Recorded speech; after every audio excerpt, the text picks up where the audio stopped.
سامنے کی حضرت عثمان بن عفان رضی اللہ تعالیٰ عنہ کے گھر کا جو محاصرہ تھا وہ بڑھتا چلا گیا، یہاں تک کہ 40 دن ہو گئے۔ حضرت عثمان رضی اللہ تعالیٰ عنہ 40 دن تک اپنے گھر کے اندر رہے اور 40 روزے رکھے،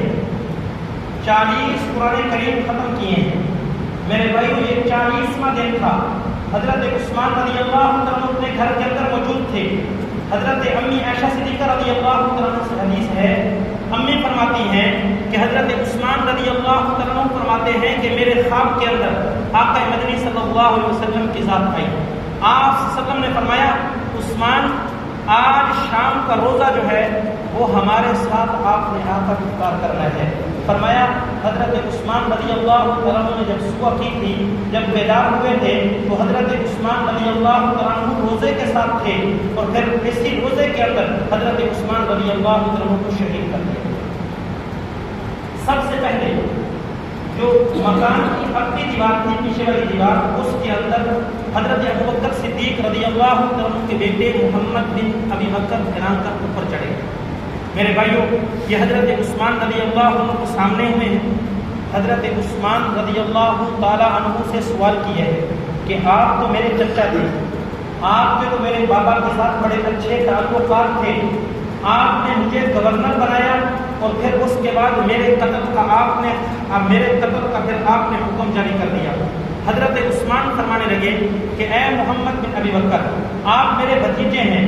آپ جانتے ہیں کہ آپ کے ابو کے ساتھ میرے تعلقات انتہائی برادرانہ تھے اور آپ میرے بھتیجے ہیں، میرے بیٹے ہیں، مجھے آپ کے ساتھ کون سی دشمنی ہے جس کی وجہ سے میں نے آپ کے قتل کا حکم صادر کیا ہو؟ میرے بھائیوں یہ بحث و مباحثہ اس حد تک بڑا ہے، کتابوں کے اندر موجود ہے، تاریخ کی کتابوں میں موجود ہے۔ حضرت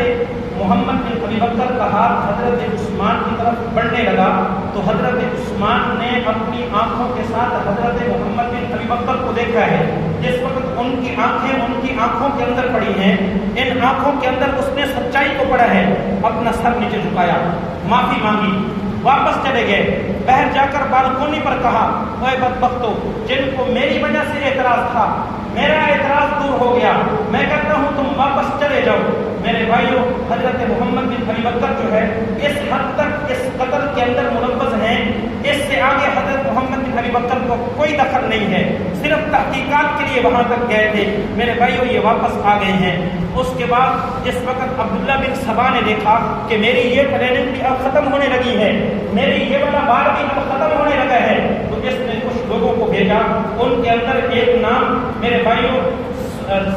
سودان بن عمران کے ہے، یہ اپنی دیوار سے آگے بڑھ پڑا ہے، ایک کا نام قطیرہ ہے اور ایک آتا ہے الاسود الموت، کالی موت، یہ عبداللہ بن سبا خود۔ یہ 3-4 شخص جو ہیں حضرت عثمان رضی اللہ عنہ کے محل کے اندر داخل ہوئے ہیں اور مختصر یہ کہ حضرت عثمان رضی اللہ تعالیٰ عنہ کو بڑی بے دردی کے ساتھ شہید کر دیا ہے۔ پھر اللہ کی ذات نے حضرت عثمان رضی اللہ عنہ کو شہید کرنے والوں سے بدلہ کس طرح لیا،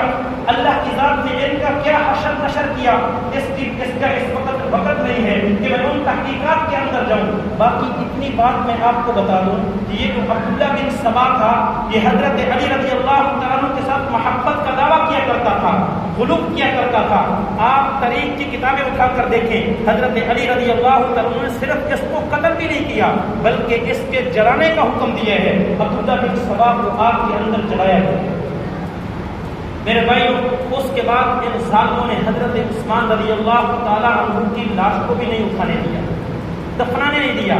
3 دن تک حضرت عثمان رضی اللہ عنہ کی میت حضرت عثمان رضی اللہ عنہ کے گھر کے اندر پڑی رہی ہے، اس لیے کہ اس وقت کے اندر 5 دن ایسے گزرے ہیں، ان 5 دنوں کے اندر کوئی خلیفہ نہیں تھا کہ وہ کوئی آرڈر دے، کوئی حکم صادر کرے اور اس کے بعد جو ہے اس آرڈر کے مطابق آگے فیصلہ کیا جائے، کوئی خلیفہ نہیں تھا۔ میرے بھائیوں جس وقت ان بربائیوں نے، ان بدبختوں نے حضرت عثمان کی میت کو نہیں اٹھانے دیا تو پھر حضرت ابو سفیان رضی اللہ عنہ کی بیٹی حضرت